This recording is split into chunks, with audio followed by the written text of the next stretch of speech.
Honourable Minister Jane Acheng. Having recorded no new cases amidst sustained surveillance efforts, I now officially declare the current Sudan Ebola virus disease outbreak in Uganda to be over. Bw'atyo Minisita w'ebyobulamu Dr. Jane Ruth Acheng bw'alangiridde nga Uganda bw'etakyalimu kirwadde ky'Ebola.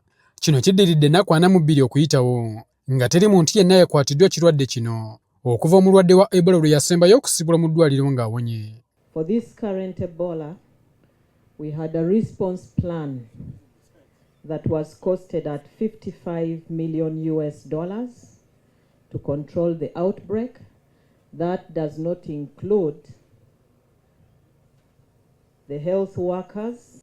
Okulangirira kuno kukoleddwa ku mukolo oguyindidde Mbale nga guno gwetabiddwako n'abamu ku baasimattuka ekirwadde kino. Bano basabye Minisita y'ebyobulamu ebeeko n'engeri gye bayamba. There are those that lost jobs. They need handouts.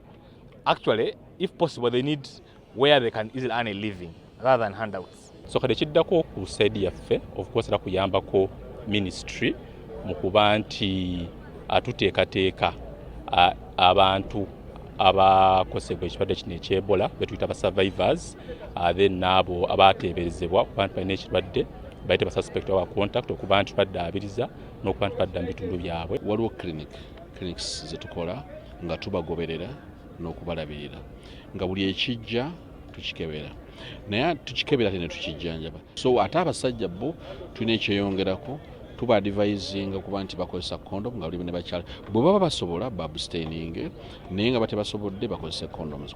Oluvannyuma lwa Uganda okulangirirwa nti tekyalimu kirwadde kino, ab'ebyobulamu n'ebitongole ebikwatagana n'ebyobulamu mu nsi yonna ne ku lukalu lwa Africa bagamba nti kyetaagisa okukola okunoonyereza okumala okuzuula eddagala erigema ekirwadde kino. A few years ago, it would be improbable to imagine a case fatality ratio of 28%.